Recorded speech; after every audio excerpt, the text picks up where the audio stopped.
No final da década de 1980, nas ruas ensolaradas e poeirentas da fronteira entre Brownsville, no Texas, e Matamoros, no México, a vida de Sara Maria Aldrete Villarreal parecia o exemplo perfeito do sonho americano. Com apenas 20 e poucos anos, ela não era apenas uma estudante comum no Texas Southmost College. Sara era uma figura que magnetizava olhares por onde passava, equilibrando uma beleza clássica com uma inteligência vibrante. A atmosfera da região era impregnada por uma mistura de esperança e perigo, onde as águas do Rio Grande serviam como testemunhas silenciosas de sonhos e tragédias. E Sara parecia caminhar acima de qualquer turbulência, focada em sua carreira acadêmica. Sua estatura era quase lendária para os padrões locais, medindo impressionantes 1,85 m de altura. Essa presença física imponente, aliada a um carisma natural, permitia que ela transitasse com facilidade entre as bibliotecas universitárias e a efervescência da vida noturna de Matamoros. Sara era frequentemente vista em cafés populares e eventos estudantis, possuindo o raro dom de se adaptar a qualquer ambiente, sendo tão respeitada por seus professores quanto admirada pelos jovens que frequentavam as festas na fronteira. No entanto, por trás daquela fachada de normalidade, uma curiosidade profunda sobre os mistérios da mente humana e das crenças espirituais começava a germinar em seu íntimo, levando-a a buscar respostas além dos livros convencionais. O destino manifestou-se em uma tarde banal de 1987. Enquanto realizava compras em uma loja de conveniência, seus olhos se cruzaram com os de Adolfo de Jesus Constanzo, um homem cuja beleza era tão magnética quanto perturbadora. Constanzo, conhecido como El Padrino, possuía uma aura de autoridade mística que imediatamente envolveu a jovem estudante.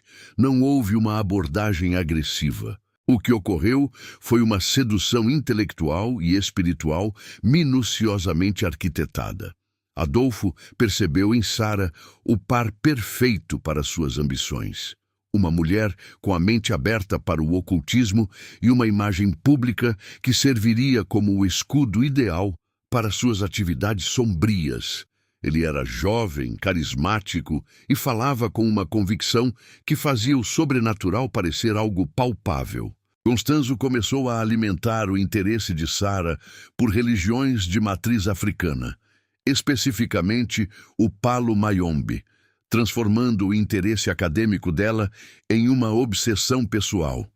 Ele falava de poder absoluto, de proteção contra inimigos e de uma hierarquia espiritual onde os iniciados poderiam dobrar a realidade à sua vontade. Para a estudante de antropologia, aquilo parecia, inicialmente, um estudo de campo fascinante que se transformava em uma jornada de autodescoberta. Lentamente, a dualidade começou a se instalar na rotina de Sara. A aluna brilhante que escrevia ensaios sobre o comportamento humano durante as manhãs transformava-se, ao cair da noite, na iniciada fervorosa que participava de rituais cercados por velas e cânticos em línguas antigas. Essa descida ao abismo foi celebrada por Constanzo com um título que selaria sua posição no grupo. Ele a nomeou La Madrina, a madrinha, conferindo-lhe o papel de segunda em comando na sua crescente organização criminosa. Sara não era apenas uma seguidora passiva. Ela se tornou o braço direito administrativo e o pilar emocional de uma seita que começava a atrair traficantes poderosos em busca de proteção mágica. Antes de prosseguirmos com esta história sombria, inscreva-se no canal e conte para nós nos comentários de onde você está assistindo. O papel de Sara agora era fundamental, e ela abraçou sua nova identidade com dedicação assustadora, gerenciando as finanças e a lealdade dos membros com a mesma precisão que dedicava aos estudos, mantendo o controle absoluto sobre o círculo íntimo de seguidores. No entanto, o misticismo que antes parecia uma exploração intelectual começou a cobrar um preço cada vez mais alto. Os rituais de proteção, que garantiam a invisibilidade dos traficantes diante das autoridades, exigiam sacrifícios constantes para alimentar a nganga, o caldeirão sagrado do culto. No início, galinhas e bodes eram suficientes para selar os pactos e satisfazer as entidades que Constanzo afirmava controlar. Mas conforme o império dos narco-satanistas crescia, a paranoia de Adolfo se aprofundava em uma espiral de violência. Ele convenceu Sara de que para obter o poder supremo e a invulnerabilidade total, a nganga precisava de algo muito mais potente do que sangue animal. O brilho nos olhos de Adolfo revelava que o próximo passo exigiria o derramamento de sangue humano. E Sara, a madrina, já estava mergulhada fundo demais nas sombras para conseguir encontrar o caminho de volta. A estrutura dos narcosatanistas não era apenas um grupo de criminosos comuns reunidos pelo acaso. Era uma teocracia distorcida e rigorosamente organizada, onde a fé cega e o medo visceral se fundiam em uma doutrina de sangue. Sob o comando absoluto de Adolfo Constanzo, o grupo operava sob a premissa de que o sacrifício humano era a moeda de troca definitiva para obter o que chamavam de invisibilidade espiritual. El Padrino assegurava aos seus seguidores que, através dos rituais, eles se tornariam imunes às balas da polícia e indetectáveis pelos radares das autoridades. Nessa hierarquia sombria, Sara Aldrete não era uma figura decorativa. Como La Madrina, ela se tornou a espinha dorsal logística da seita, uma administradora implacável que trazia a ordem acadêmica para o caos do ocultismo. Sara assumiu o controle das finanças e a gestão dos recursos humanos do grupo com uma eficiência que contrastava com a natureza selvagem de suas crenças. Ela não apenas organizava os pagamentos e a lavagem de dinheiro proveniente do tráfico, mas também era responsável por recrutar novos membros, usando seu intelecto e sofisticação para atrair pessoas que buscavam um propósito ou proteção.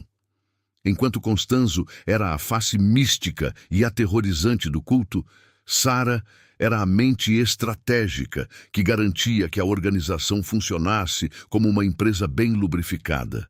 Ela mantinha registros, gerenciava as necessidades dos sicários e assegurava que a lealdade ao padrino fosse absoluta e inquestionável entre todos os iniciados. O epicentro dessa operação macabra era o Rancho Santa Helena, uma propriedade rural isolada e poeirenta nos arredores de Matamoros. O que outrora fora uma fazenda comum transformou-se em um templo de horrores sob a supervisão direta de Sara e Adolfo. O rancho tornou-se o depósito de drogas da família Hernández, mas, acima de tudo, servia como o local sagrado onde a realidade e o pesadelo se encontravam. Ali, entre as paredes de gesso desgastadas pelo sol, o cheiro de incenso barato misturava-se ao odor metálico do sangue. A transformação física do local refletia a corrupção espiritual do grupo. Cercas foram reforçadas e galpões foram convertidos em câmaras de tortura, onde os rituais de proteção eram executados sistematicamente. No coração do rancho residia a nganga, o imenso caldeirão de ferro que era o receptáculo de todo o poder do culto. Segundo as crenças distorcidas de Constanzo, a nganga precisava ser constantemente alimentada para que as entidades espirituais continuassem a servir aos interesses dos traficantes. O que começou com restos de animais e bodes pretos rapidamente evoluiu para componentes humanos.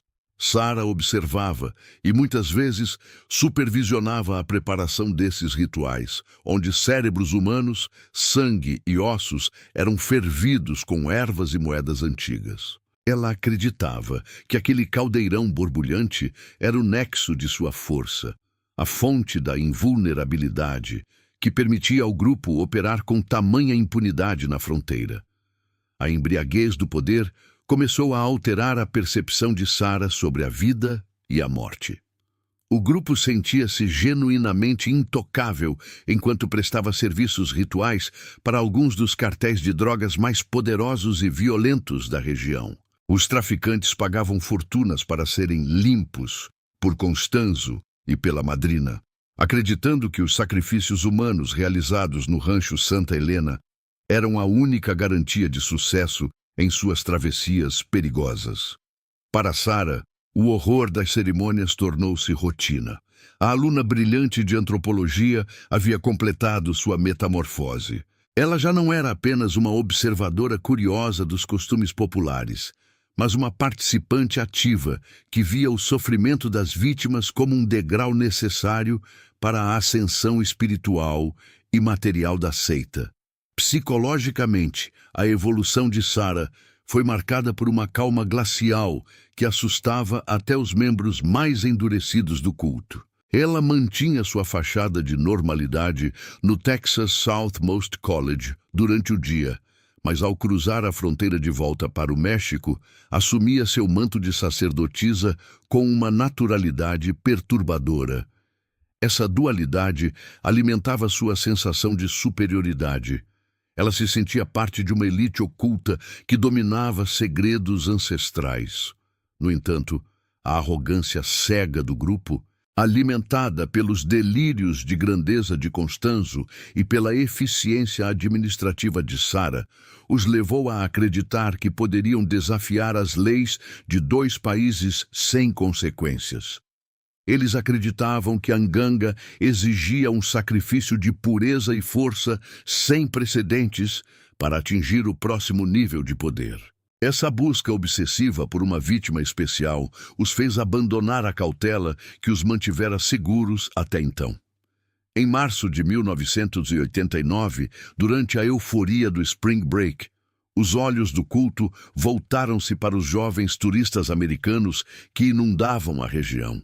Em sua confiança desmedida, eles escolheram um alvo que parecia perfeito para os seus rituais sombrios, sem perceber que aquele ato de violência aleatória seria o erro fatal que traria o olhar do mundo inteiro para as profundezas sangrentas do rancho Santa Helena.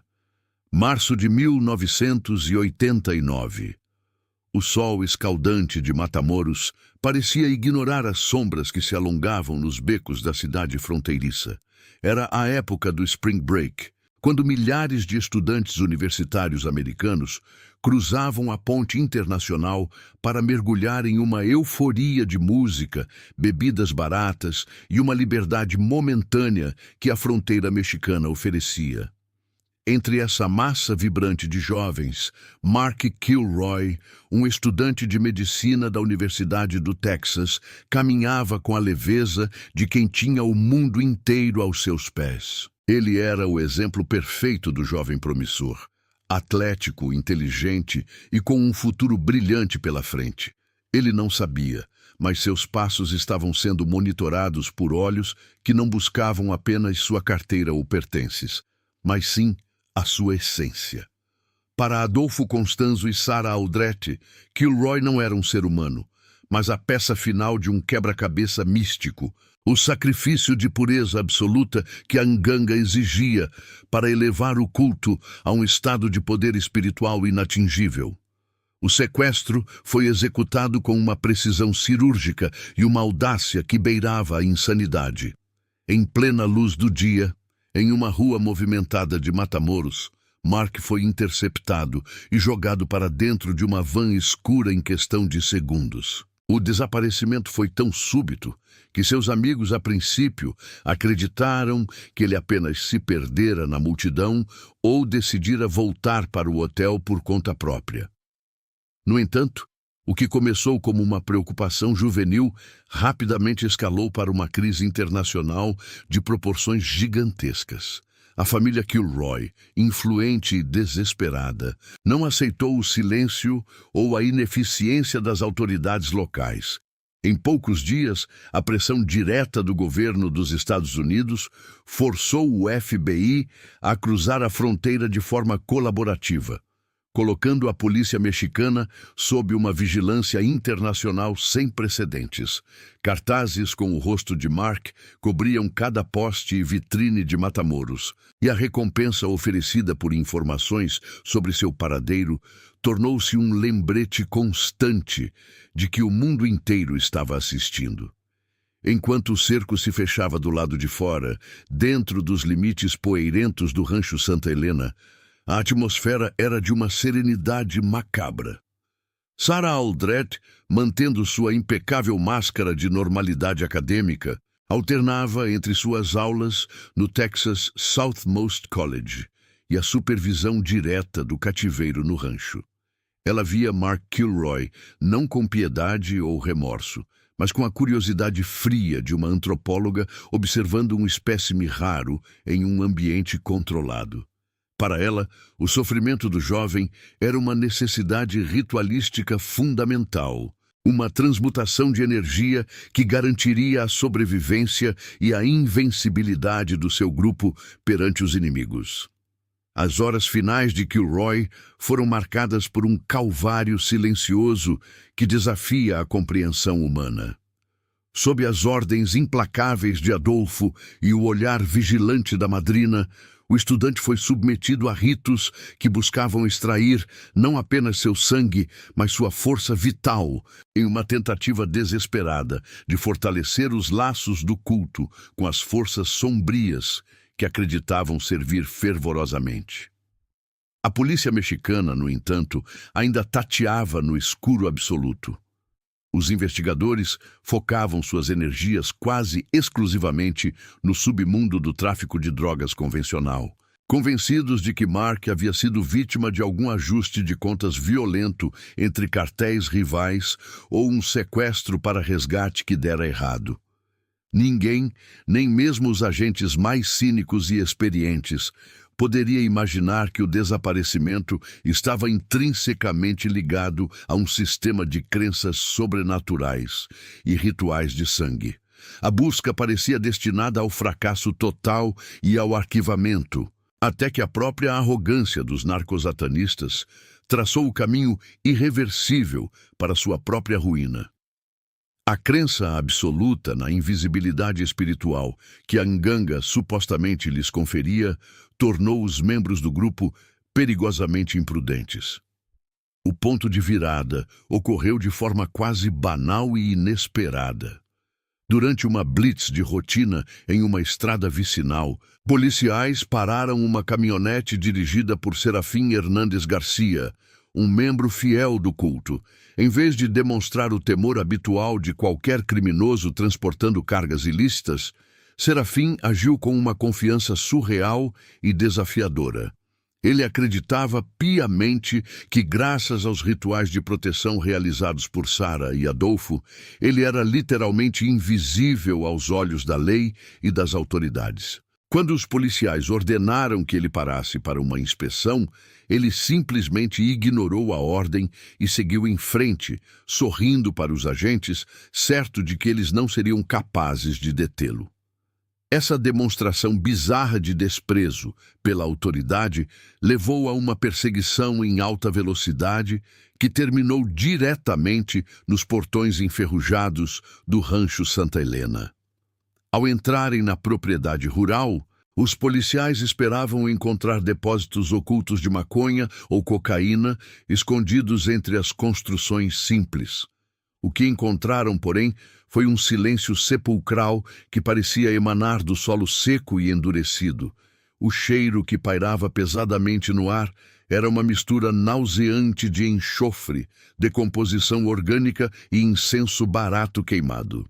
À medida que os investigadores avançavam com cautela em direção ao galpão principal, a sensação de que estavam pisando em um solo profano tornava-se fisicamente palpável. Os policiais, acostumados com a violência crua da guerra às drogas, sentiram um calafrio na espinha que nenhuma arma de fogo poderia explicar. Eles estavam prestes a abrir a porta para um pesadelo que redefiniria o conceito de maldade humana na história do México. O que estava escondido dentro daquele rancho isolado não era apenas prova de um crime comum, mas a evidência de um horror que faria os veteranos da lei desejarem nunca ter cruzado aquele portão de ferro. Os policiais que cruzaram o limiar daquele galpão no rancho Santa Helena não estavam preparados para o que seus olhos registrariam. O ar, saturado por um odor metálico e adocicado de sangue podre, parecia pesar nos pulmões de cada agente presente. No centro do cômodo, cercado por velas derretidas e oferendas bizarras, repousava a nganga, um caldeirão de ferro imenso, transbordando com uma mistura viscosa que desafiava a sanidade humana. Ali, boiando em uma sopa de sangue e ervas, estavam cérebros humanos, ferraduras enferrujadas, pedaços de ossos e restos identificáveis de Mark Kilroy. O horror não parava no estudante americano. As escavações subsequentes revelariam que o solo seco do rancho era, na verdade, um cemitério clandestino, abrigando os corpos de outras 14 vítimas, todas marcadas por rituais de uma crueldade indescritível. A revelação desse açougue humano enviou ondas de choque através do continente, transformando o que parecia ser um caso de tráfico em uma narrativa de horror sobrenatural, que a mídia rapidamente batizou como o caso dos narcosatanistas. A imagem de Sarah Aldrete, outrora a estudante promissora e carismática, foi estampada em todos os telejornais, mas agora sob uma nova e terrível alcunha, a sacerdotisa do mal.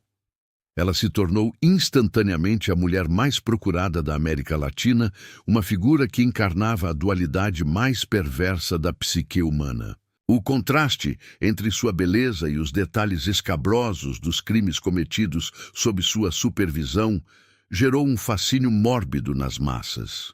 No entanto, enquanto o mundo assistia horrorizado às escavações no rancho, Sarah e Adolfo Constanzo já não estavam lá. Em uma manobra desesperada e auxiliada pela rede de informantes que o culto mantinha, eles conseguiram escapar minutos antes do cerco policial se fechar definitivamente sobre a propriedade. A fuga marcou o início de uma caçada humana intensa, onde o rastro de sangue deixado para trás era seguido de perto por agentes federais e jornalistas ávidos por qualquer detalhe daquela seita macabra.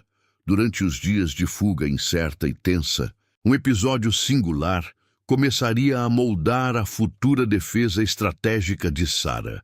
Em um momento de aparente desespero, ela jogou um bilhete escrito pela janela de um veículo em movimento nas ruas da capital, onde implorava por socorro e alegava ser uma refém mantida sob a mira constante de armas de fogo. Esse pedaço de papel, recuperado por transeuntes e entregue às autoridades, plantou a primeira semente de uma narrativa que ela cultivaria por décadas. A ideia de que ela era, na verdade, uma prisioneira do magnetismo violento de Constanzo e não sua cúmplice voluntária. Contudo, para os investigadores que analisavam a estrutura e a hierarquia do culto, as evidências de sua liderança administrativa e coordenação logística tornavam aquela súplica desesperada algo difícil de engolir sem profundas ressalvas. A jornada de fuga levou o núcleo duro do grupo até as entranhas da cidade do México. Longe da vastidão e do isolamento do rancho Santa Helena, eles se viram confinados em apartamentos pequenos e precários, na movimentada rua Rio Sena. A vida na clandestinidade corroeu rapidamente a fachada de invencibilidade que Constanzo tentava manter perante seus seguidores. A opulência e o luxo, anteriormente financiados pelo tráfico, foram substituídos por uma existência sombria e claustrofóbica, onde a paranoia crescia na mesma proporção que o isolamento social. Adolfo, o padrinho que um dia se sentira um deus entre os homens, começou a sucumbir a surtos de fúria incontrolável e delírios constantes de perseguição. Ele passava horas realizando ritos frenéticos dentro dos quartos apertados, queimando substâncias que deixavam o ambiente irrespirável, exigindo lealdade absoluta, enquanto o som das sirenes da polícia, ecoando nas ruas vizinhas, tornava-se a trilha sonora constante de seu declínio mental irreversível. Nesse ambiente saturado de medo e tensão, a dinâmica entre Sarah e Adolfo sofreu uma mutação sinistra. Ela observava o mentor perder gradualmente o controle, transformando-se de um líder calculista em um homem encurralado, acuado e extremamente perigoso. As condições de vida eram degradantes. O grupo sobrevivia à base de enlatados e terror psicológico, evitando qualquer contato com o mundo exterior que pudesse revelar seu paradeiro. Constanzo, sentindo o cerco se fechar e compreendendo que o fim era inevitável, começou a sussurrar sobre um pacto final de morte. Uma transição sangrenta para o plano espiritual, onde ele acreditava que ainda reinaria com poder absoluto. Ele preparava seus seguidores para um sacrifício coletivo que selaria seus destinos para sempre na história do crime. No entanto, nos olhos vigilantes de Sarah Aldrete, algo diferente começava a brilhar. Ela não tinha intenção de se tornar apenas mais um corpo inerte em um ritual de suicídio. Enquanto o padrinho planejava o fim trágico de todos, a madrina já articulava silenciosamente as peças para a sua própria sobrevivência, esperando o momento exato em que a traição seria a única saída possível para não ser consumida pelas chamas do delírio final de seu mestre.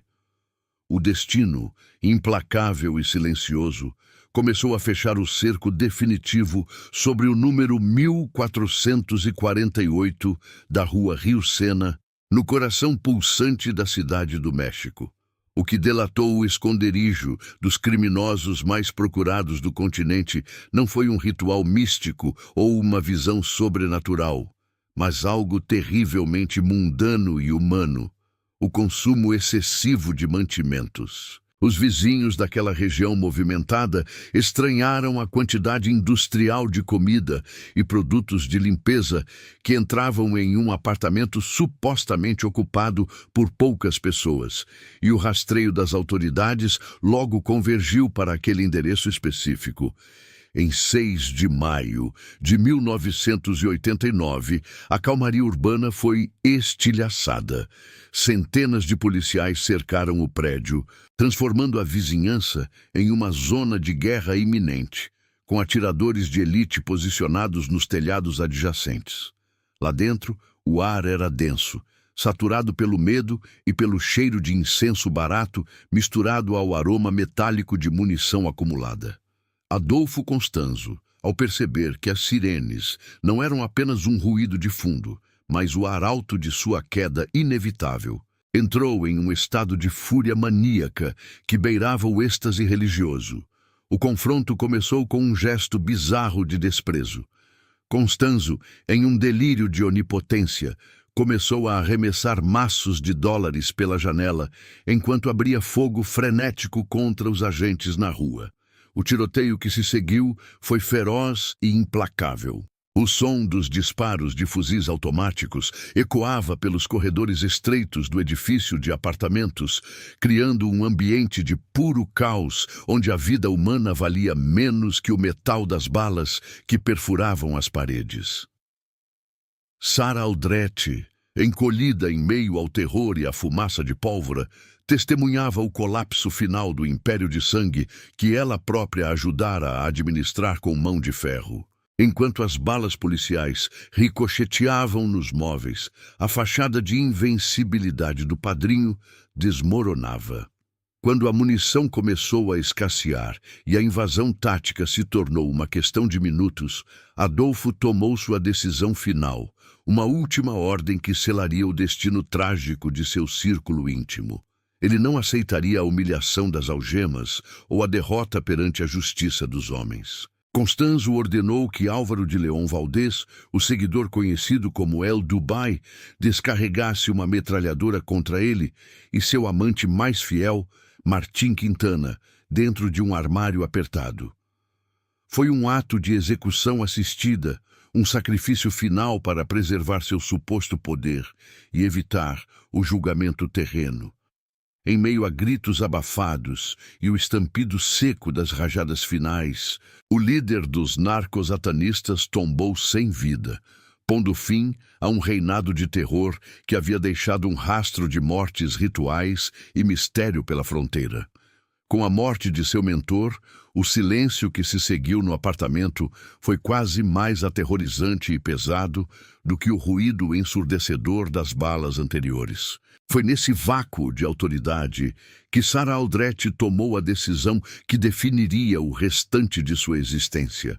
Ela emergiu das sombras com as mãos para o alto, uma figura imponente de 1,85 m de altura que parecia estranhamente deslocada naquela cena de carnificina e destruição. Ao sair do prédio, sob a custódia pesada da polícia, as câmeras de televisão capturaram sua imagem para o mundo todo.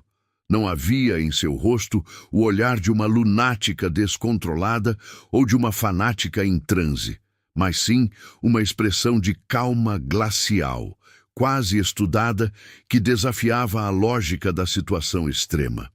Ela não parecia uma mulher que acabara de presenciar o massacre de seus companheiros e o suicídio de seu mentor, mas alguém que já estava ensaiando o próximo papel em um novo palco.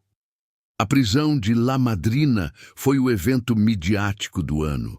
Um espetáculo de horrores onde a beleza física e a inteligência de Sara contrastavam violentamente com os relatos de canibalismo e tortura que inundavam as manchetes dos jornais. Já nos porões da delegacia, o primeiro interrogatório revelou a complexidade assustadora da mente de Sara Aldrete. Enquanto os detetives apresentavam provas fotográficas da Inganga e dos corpos mutilados no rancho Santa Helena, ela mantinha uma postura defensiva e eloquente, articulando frases com uma precisão que deixava os investigadores desconcertados. Foi ali, entre paredes frias e lâmpadas fluorescentes que zumbiam incessantemente, que a narrativa de Sara começou a ser construída com uma paciência cirúrgica. Ela não negava os horrores que ocorreram, mas alterava o protagonismo de sua participação em cada detalhe. Começou a pintar a imagem de uma mulher culta que fora sequestrada e mantida sob um feitiço de medo constante, alegando que cada um de seus atos fora realizado sob coerção e ameaça de morte. Sara falava sobre rituais, onde era forçada a observar atrocidades, transformando sua figura de sacerdotisa em uma sobrevivente traumatizada pelo magnetismo maligno de Constanzo. No entanto, para o público e para a justiça, a dúvida permanecia viva e latente. Como uma mulher de tamanha presença e intelecto poderia ter sido meramente uma peça passiva em um tabuleiro tão sangrento?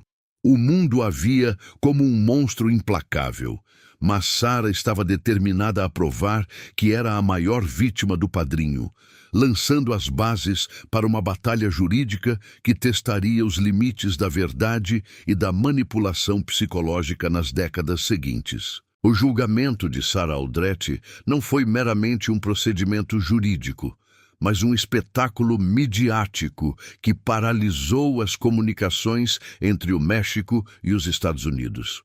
Nos tribunais, a figura da ex-estudante de antropologia, com sua estatura de 1,85 m, dividiu a opinião pública e o juízo de valor moral. De um lado, a promotoria a rotulava como a sacerdotisa do mal, uma mulher que coordenava os ritos com uma crueldade calculada.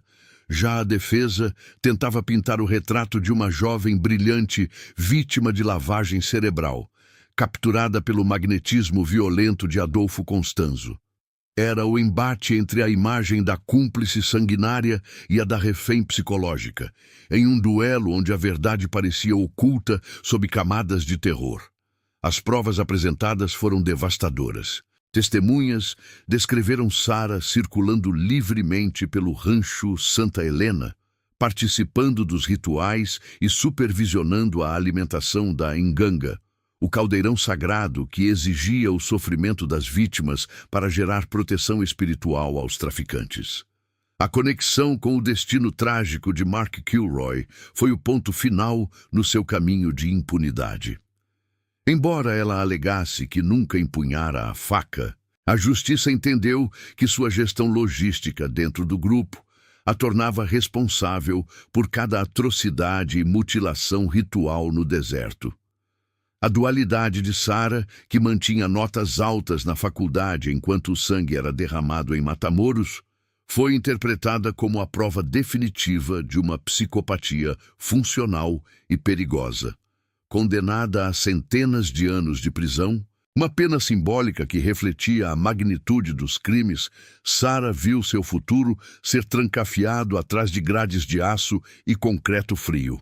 Com o passar do tempo, reformas reduziram sua permanência, mas a marca de sua condenação permaneceu indelével.